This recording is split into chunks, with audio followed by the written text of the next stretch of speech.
You're tuned in to RBLR, the home of Tampa Bay's Reveler Sports. 4 seconds left. In front. Happy moment. The Tampa Bay Lightning have won the first Stanley Cup. And the Tampa Bay Lightning have won the Stanley Cup. Lightning strikes twice. The Tampa Bay Lightning win their second straight Stanley Cup.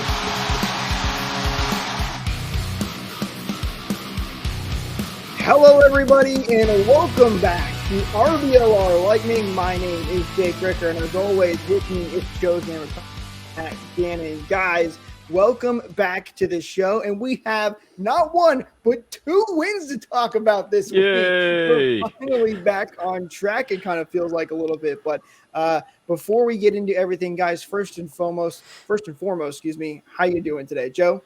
Doing well. Hearing the intro music, getting me all pumped up because we have some decent things to talk about and some lightning wins. So I'm excited. How you doing, Matt?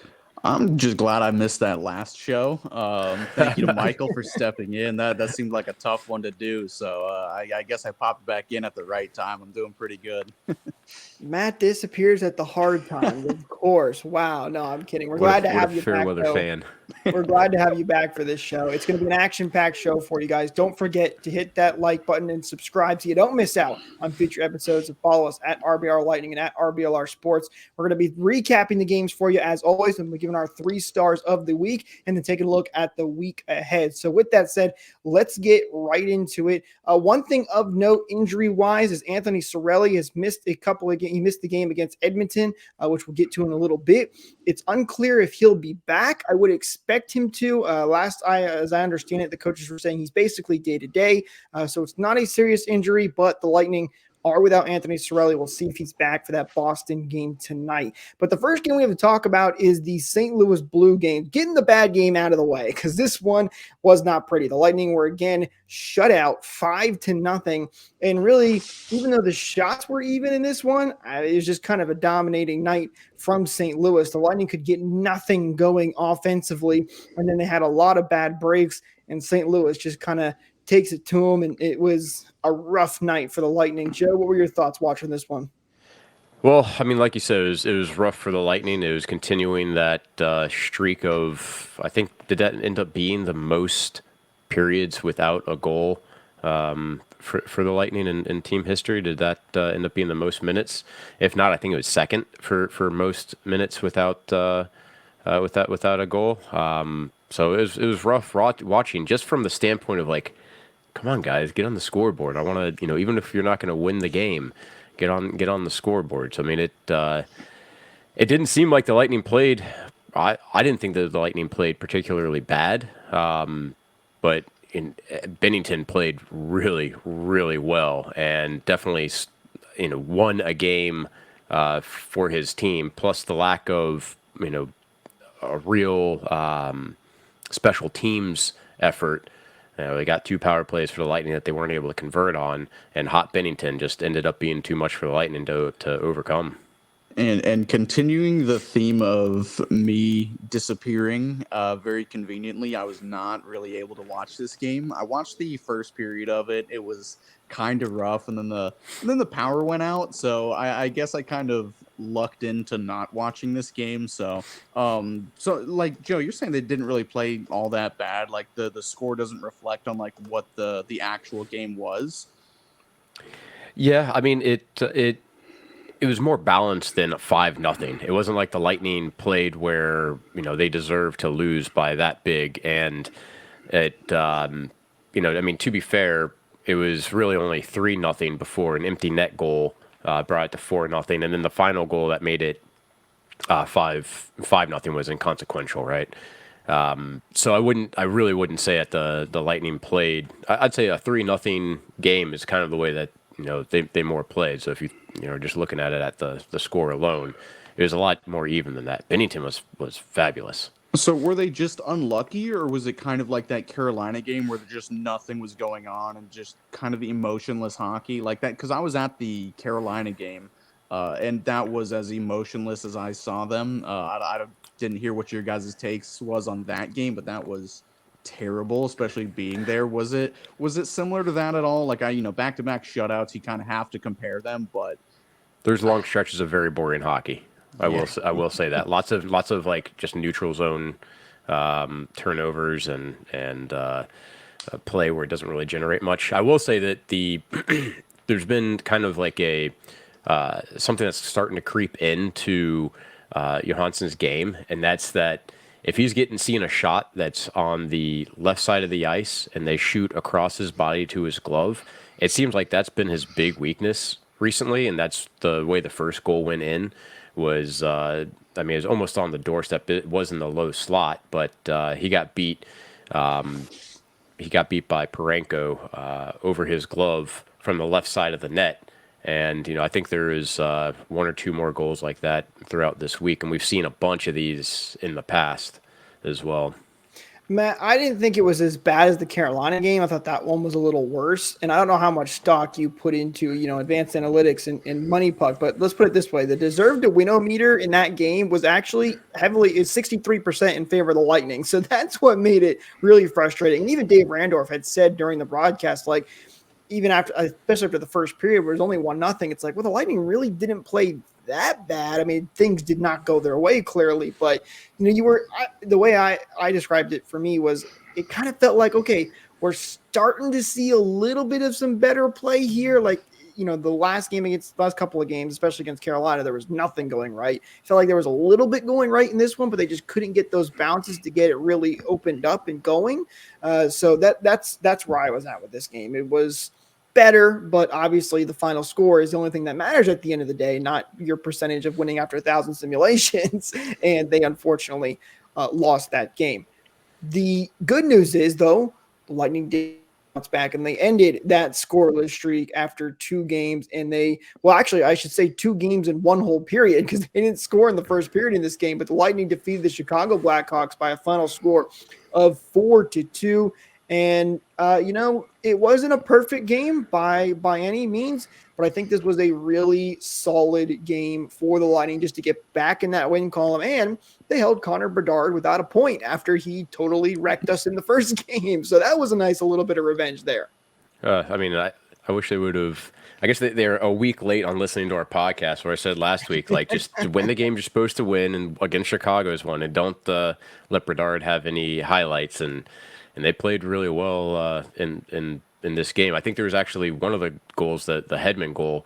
One of the announcers was commenting that Bedard's been out here defensively for way too long. He's starting to get worn out, and then next thing you know, Hedman ends up scoring that goal. Yeah, this game, it was, from what I could tell, because I didn't watch that St. Louis game, it was a great bounce back game. Like, it was kind of a little bit of the inverse of the, first couple games of the season where they start white hot and then just, tail off towards the end. I thought it was, flipped down on its head, kind of a so-so start. But as the game went on, they were just trapping Chicago in their own zone. Like, even if it didn't, turn into a goal or even a quality scoring chance, like, it was that kind of offensive pressure, from our blue line up, just keeping Chicago pinned in their zone. It was a much, much, much better game all around from what I saw. A lot of just good, responsible play. I guess that's what I'll say. Responsible play I hadn't really seen from them in quite a long time. There were a couple errors here and there. You're going to have that every game, but for a bounce back game, that's what it was. That's about as good as it gets for being a bounce back game. Even if it is against a bottom feeding team, Western Conference team, it's a bit of a ego booster. Oh yeah, defensively they're playing outstanding. They allowed a total of 14 shots against, which has to be a season low. Wait, that was the whole game? Yeah. Oh my God. Yeah. So I mean, they were in the third period. Chicago got 2 shots on net, and the one of them was Corey Perry actually figured in on both of the goals that Chicago had. The first one he was screening Johansson. The second one he had a tap in because of a broken down play. But they played defensively, a lot more solid, and we started to see our defensemen get on the score sheet.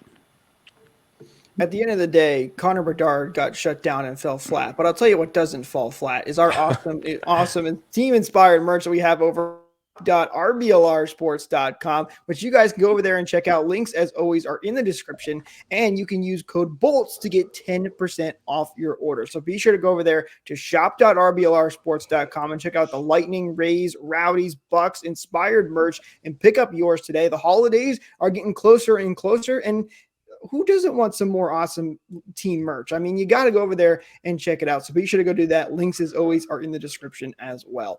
It was a big win for the Lightning. They get the 2 points, and you're thinking, okay, here come the Edmonton Oilers, who they've struggled this year a lot, but they were winning games after firing their head coach, Jay Woodcroft. And you're going against Connor McDavid, who's a guy who can score at will, especially with his teammate Leon Draisaitl. The Lightning, though, come through again, and they get a 6-4 win. They hold both McDavid and Draisaitl off of the board. And while there were some defensive lapses and maybe some goals Johansson would definitely like to have back, the Lightning offense really pulled through. So after all those shutout games, the offense has turned it back up to 10, it feels like, as they score 6 goals in this one. Guys, how'd you feel going through this one? It was a bit of a roller coaster. The first period was not all that great by my standards, but again, you come away with a win in regulation against a good but underperforming team. I'll take that all day. And it was kind of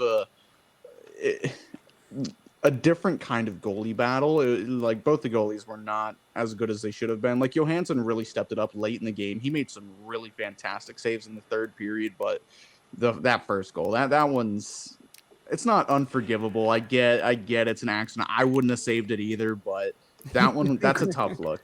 Can we talk about that one for a second before continuing on? Please. All right, so that was the short-handed goal that Ryan basically was trying to get the breakaway. Stamkos was right on his heels. Nobody touched it, and it slid 5-hole right in on Johansson. I mean, I got to give Johansson a little bit of a break here, because that's really, really difficult to play, to read, because the sticks are all around the puck. It's sliding forward. And think about how many times Kucherov has used the leave it move on a breakaway, and the goalies just completely get flustered by it. On one side of the puck, it looks like you've got Ryan that's going to grab it and go to the left. On the other side of the puck, it looks like you have Stamkos could grab it and go to the right. And in the middle, Johansson's picking, one way or the other. No one ends up touching it, and he just gets psyched out and moves his stick too far, and it goes 5-hole. I think it looks so ugly. And if you're a goalie and that happens to you, you can't physically do anything about it. It's almost like you're frozen, because you start to spread your legs one way, and then in order to get them back closed, you're just not physically capable. It's the most painful feeling in the world, because it goes in before it even gets to you. Got to feel bad for him on that one, but at the same rate, it's very relatable. It's a shorthanded goal too, which I think makes it even worse. It's like, man, we have a good power play, and then this happens to start things off. So I think that definitely didn't help either. But I think we're all, at least I'm ecstatic to say that this is the first shorthanded goal of the season, right? It may I believe be. it is. I I believe believe so. it is. Eureka, you're up. I mean, where were we last year? That probably would have been like the 7th goal this time last year. Shorthanded goal. True. So, I guess if we can take away any positives, that being the first shorthanded goal this year, and it being on a broken, stupid play fluke like that, yeah, I'll take that. You guys remember how how hard I was beating that drum last year? Just like it was a great week if we didn't let in a shorthanded goal at all. So I guess that's one win we can take away from that goal.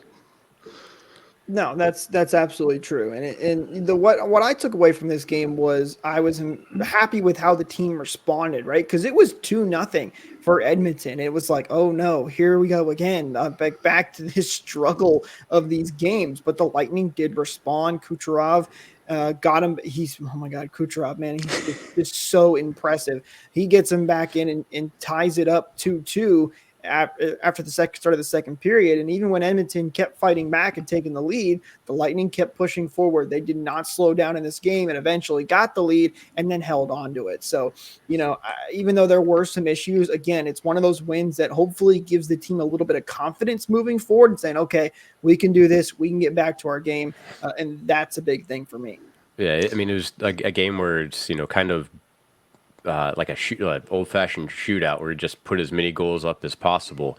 The Lightning were doing outstanding on the face-off dot. At one point, I think they're like 60%. They ended with 57.6, so they were doing really well there, which helps obviously control play. But as a fan of the game and just wanting to watch something exciting, I don't think it gets much more exciting than this game was. 2-2 or 2-0 Edmonton, 2-2. 3-2 Edmonton, 3-3, and then the Lightning started to 4-4 and then walk away from there. This game had me at the edge of my seat. As a fan, you can obviously say, well, if you break it down, if you look at it analytically, you can say, okay, somebody screwed up here, somebody screwed up there. Should have been covering this guy, but really that is just fun to watch. And I'll say that our penalty kill stepped up huge too, because they had 5 kills, one of which was killed just because they ended up having Edmonton draw a penalty. I mean, it was a fun one, man. It was a fun game. How about the power play goal that they score with Kuch, Point, and Stamkos? Vintage. Quick little bumper passes going. That was a beautiful goal, and Stammer from his office puts it home. That one was a fun one. Do you guys remember that goal? This was probably like 4, maybe 5 years ago. It was against Washington. I want to say it was a power play goal, but it was very similar to that. Just tic-tac-toe. It was way more than tic-tac-toe. It was like, oh God, it was beautiful. But it reminded me of that. Maybe a little less, movement, skating movement, but just those tic-tac-toe crisp plays. They're just as good as it gets. The worst part about this game for me, though, was I had the option of either going to the Carolina Hurricanes game last week or this game, and I decided on going to the Hurricanes game because the buddy I was bringing, he's a kind of a Hurricanes fan, so I was like, okay, I'll take him to this one. He can see his team. Oh my God, what a terrible mistake that was. That's really the worst part about that whole game. Buddy, anytime you have a chance to see Connor McDavid on the ice in person, you go see that guy. He is so amazing to watch live. I love. He played that game? I don't know. Sergy shut him down pretty good. He didn't show up on the stat sheet. He definitely didn't show up on the stat sheet. But watching him just dance out there, there's no one else. You could say McKinnon has raw skill similar, but McKinnon, when he does it, you can tell he's working really hard. Everything that McKinnon does is choppy, and I don't mean that in a negative way. There's like a lot of intensity and everything, explosiveness. But when you're watching McDavid, he makes everything look so effortless and pre-planned. It's always just fun to watch. The best way, like I've heard it, said, is McKinnon's a bull in a china shop. Like he just uses his strength, his raw skill and speed. Whereas McDavid, it's very finesse, very pirouette. Like he's effortless out there. Nikita Kucherov is better. Anyway, let's go to our 3 stars of the week, because there were definitely some players that I think deserve a lot of praise from this week. It was a much better week for the Lightning overall and getting back in that win column. We'll start with our number 3 star, and the big guys, they stepped up this week, and that means our number 3 star goes to Braden Point. So Point gets the 3rd star of the week. He had a goal and 4 assists for 5 total points. He was also even on the plus minus. There were a lot of goals scored this week. Some of the plus and minuses are a little weird, but Braden Point, we were a little worried about him at the beginning of the season because he wasn't scoring, but he continues to roll with those points and has another great week for the Lightning. Matt, I'll start with you. Your thoughts on Braden Point? He's been making plays. Like I know I mentioned it not last week, but the week before. Like Braden Point's racking up the assists rather quietly too. It seems like him and Kucherov have kind of like switched positions this year, where Braden Point's the one, racking up all the assists, and Kucherov's the one scoring at will, it seems like. But after a slow start, Braden Point is picking up, maybe not picking up where he left off, because I don't know, his game's a little different this year, getting apple after apple, the odd goal here or there, but he still looks really good. He's still efficient at what he does. And he had some really important back checks in that Edmonton game. I remember him stripping McDavid of the puck one time really cleanly as well. So that's a kind of underrated, part of this week of Braden Point. Can't say much about that St. Louis game. Didn't watch it, but everything I saw from Point was, you're going to use this word again, very responsible this week. Yeah, I mean, that's a good way of putting it, playing both sides of the puck. And I mean, just that highlight reel power play goal that we just talked about a moment ago is memorable enough to give him one of those stars, because he's so effective in that bumper position. He had that other power play goal against Chicago that it was Hedman up at the point. When Hedman's got the puck at the point, you have to have defensively somebody covering now Kucherov that's on the right side ready for a one-timer, Steven Stamkos in his office on the left side ready for a one-timer, and then in this case, Hedman stepped off to the side and found Point in the slot where he just deflected it right to the top of the net. That's almost impossible to read a deflection like that and save. Him being in the slot there is so critical, and we saw both him scoring there and then on the Stamkos goal. He had a good week when it came obviously after that Blues game.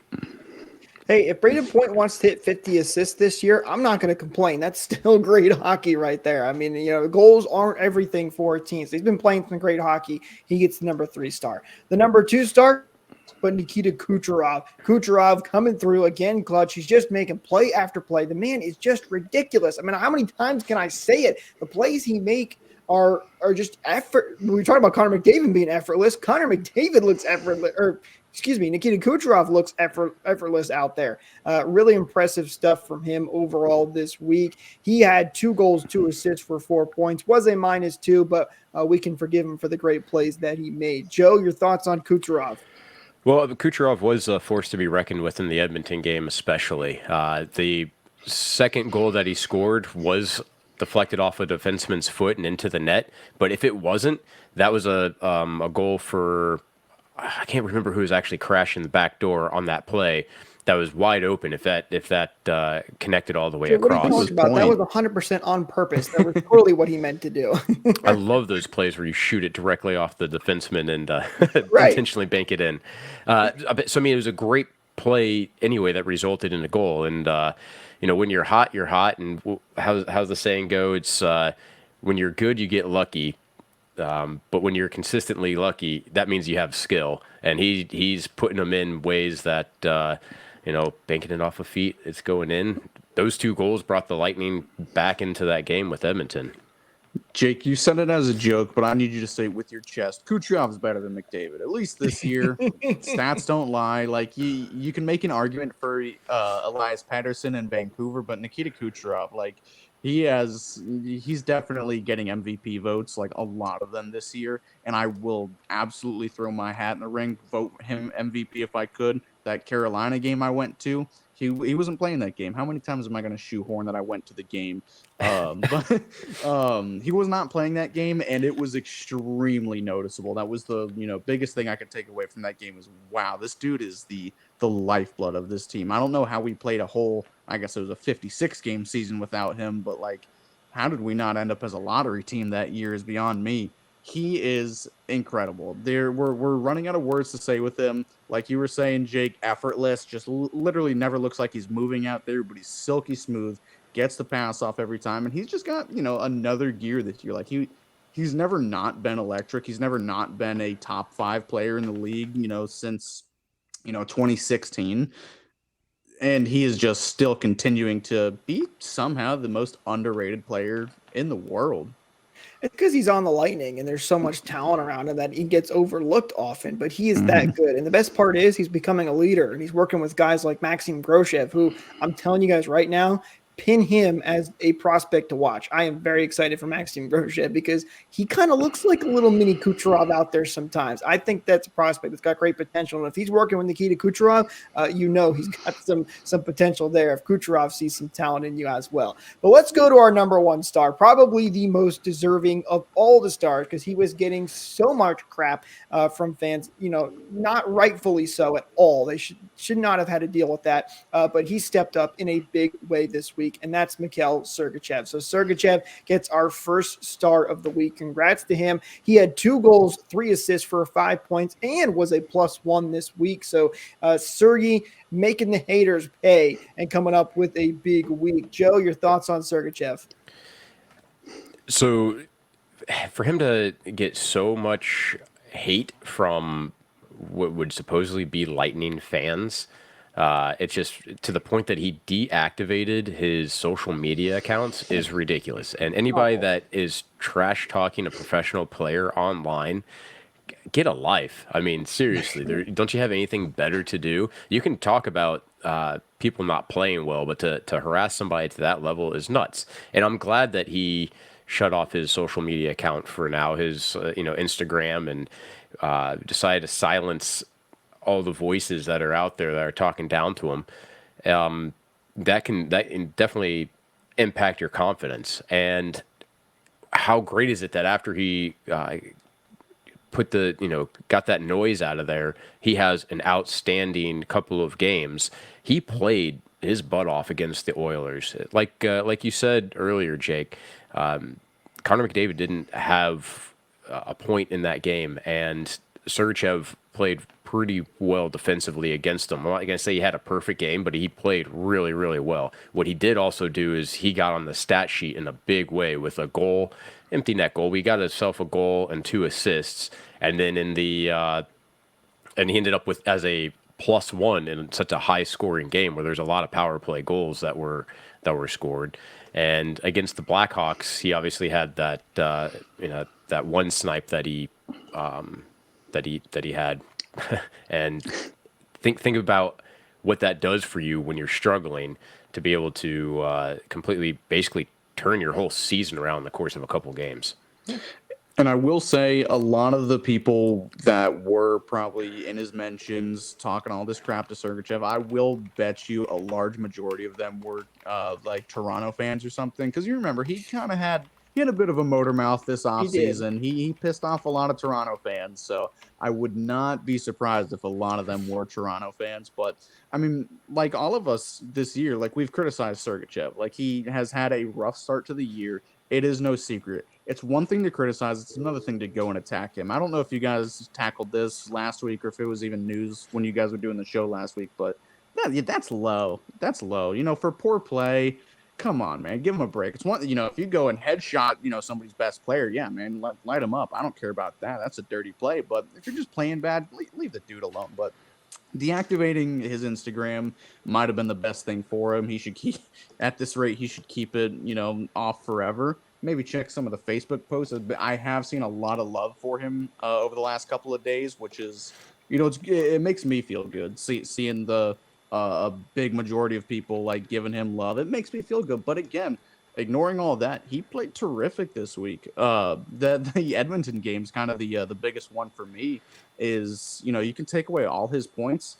He looked really good against his matchups against McDavid. I don't know. There really weren't that many scoring chances for him and Draisaitl. Like maybe probably 2 or 3 like quality chances for each of those players. If you can hold those players to, 2 to 3 scoring chances a game, that is Herculean work right there. So, and it's not all him; it's his defense partner as well. But again, if you're shutting those kinds of guys down and putting up points and scoring a 200-foot goal while doing it, yeah, you're getting the number 1 star, bud. And I want to ask you guys, was he trying to score that goal or was he trying to get it to Nikita Kucherov for the hat trick? I mean, that looked pretty aerial to me to be a pass. I thought it was kind of more of like a space pass, like maybe just flip it up. Kucherov had a step on everybody. Maybe it'll settle down before it hits the net. I don't know. They were trying to feed Kucherov that entire time they had the net pulled. I think they mentioned on the broadcast that it was kind of a set play, right? Like, if you win the faceoff, Kucherov just take off down there and then Sergy send it deep. If it goes in, it goes in. If not, Kuch is there to try and push it home. So I think it was more of a set play. 100%. Actually, I'm watching the replay right now. 100% he flipped that in a way that he was hoping it would land for Kucherov. 100%. But it goes in, and it's a win-win. So, and that's a great set play. I love that idea from the Lightning. Win the face-off and just send it down there. Worst case scenario, Kucherov picks it up and puts it in the back of the net. I don't know if you guys remember the year that Crosby and Stamkos tied for most goals that season. But it was like, I think the Lightning had a 7:30 game where Pittsburgh had a 7 o'clock game. Crosby had scored late in their game in order to put Crosby up by 1 additional goal. The Lightning were up by by 1, so the opposing team had pulled their netminder. The face-off was on. I remember it all like it was yesterday. It was on the left-hand side, exactly like this Sergachev goal. Vinny took the draw, and he told Stammer, who was lined up on the right side, "Go, just go." And he shot it. He shot the puck forehand against the boards, where Stamkos picked it up, put it in the empty net in order to tie it. So they definitely do have set plays in order to try getting some goals to specific guys. And Part of me was kind of upset. Like they kept Kucherov out there for a while, and you're trying to ice the game with McDavid and Draisaitl and Kane out there, like really the best players in the world, if you will, excluding Kane. But like part of that was kind of like, come on, like throw a Hagel out there, throw I guess Glendening was out there, but maybe not Kucherov to kill a game like this. But hey, it worked. If you got the hat trick, I'd have been even happier. It worked, so I'm not going to complain. But I just had to get that out there. last thing I'll say on Sergachev too, he's my age. He's 25. Like this God. kid, he's young. He's young. So, we got to give him, a little bit of a leeway there. And I feel like that we end up saying this like 3 or 4 times a season, And realizing it shocks you every time. right. Well, because he really is that. I mean, this kid was doing things at 23 and like that. He's still super young. He's still got plenty of hockey left in him. So listen, you're going to have bad games. We're all humans. And I'm really happy for Sergachev that he had a great week and was able to at least get the #1 star from us. So Sergachev, if you're listening, nice job. Keep it up. All right, let's take a look at the week ahead for the Lightning. They've got some big games coming up as I accidentally close out the schedule that I had pulled up ready to go. So hold on, I apologize 1 second. The good news is for the Boston. Lightning that there are no games on Hulu or ESPN Plus. So thankfully I don't have to deal with, struggling to find a stream that works and not have to miss the entire game. But you don't like games being on Hulu or ESPN Plus, giving a little bit different options to people that might not be exposed to the game? okay, well, when you put it like that, you're setting me up for failure here. But no, I hate it. I hate it because to me, like, all right, listen, I get it. You want to build ESPN Plus and Hulu, and yeah, it gives a little more people different things to do. But also throw it on some other network where I can still go watch it and making me. I've already got enough darn streaming subscriptions as it is. I don't need another one. I'm still on a college budget here, guys. Okay, I can't pay for all these streaming subscriptions. And the part for me is, like, listen, we all know that there's streams out there that you can go and get these games. It's not particular super hard to do, but I was having a rough night where none of them were working. And at one point my stream froze on Chicago celebrating after a goal. We went down early, and I was beside myself at that point. So listen, I get it. I get what the NHL is trying to do, but at the same time, you're trying to grow the game and you're talking about this is the golden age of hockey, but we're also limiting so many of our viewers because not everybody, especially the older crowd, doesn't know how to go and just go get streams and deal with pop-up ads. So that's where my frustration comes in because I think it limits a lot of viewers. So somebody that is starting to enter the older crowd territory, I cut the cord for cable about 10 years ago. So anytime the game was on like TNT or NBC, whatever network, like NBC Sports, if you go back far enough, I wasn't able to watch any of those games. And then there was a period of time where I was trying my absolute best in order to find some sort of service that would carry Sun Sports, where it was part of their online streaming package. I had bought NHL Center Ice before, which obviously they black you out, having to do, kind of workarounds in order to watch it locally. Bally's having it is pretty convenient. So if it's like, 1 or 2 games a year that ends up being on ESPN Plus, I just hope that they take that opportunity, or that people take the opportunity to watch and enjoy the sport when they got a free chance to put it on. So Jake, do you have like an issue with ESPN Plus itself, or like? No, I don't have a problem with ESPN Plus. It was just the fact that you have to go out of your way for this. Like if you have to say DirecTV stream because they have Bally, you have that. You're outcast on this team if you don't have ESPN Plus. And if you're a diehard Lightning fan, you want to watch every game. It's just frustrating when it's singled out to one specific thing. Joe, what you mentioned too, the whole RSN thing is a disaster, and that's a whole other topic. I could do a whole entire video on this situation, but in Valley, is a whole mess in itself right now. We don't know how much longer it's even going to be around, but it was just the fact that it was only on ESPN Plus / Hulu, and the fact that I was having a heck of a time finding a stream that actually worked. And it was just very frustrating. And the Lightning were losing at that point early in the game. So it was not exciting for me. But let's look ahead to the Lightning schedule coming up here. So we're recording right before the Boston game. So this will probably go up tomorrow after the game is finished. But the Lightning, a big game against the Boston Bruins. Guys, we talked about, I think, or at least I said at the beginning of the season that Boston's going to fall off. They've lost a lot of players. They're not going to be nearly as good as they were last year. Yeah, no, just kidding. They've only lost 3 games this season, 2 in regulation, 1 in overtime. So they have been playing fantastic hockey. And the Lightning, who got 2 wins, playing a little bit better, but they've got a big task ahead of them against Boston. And Slight correction. Go.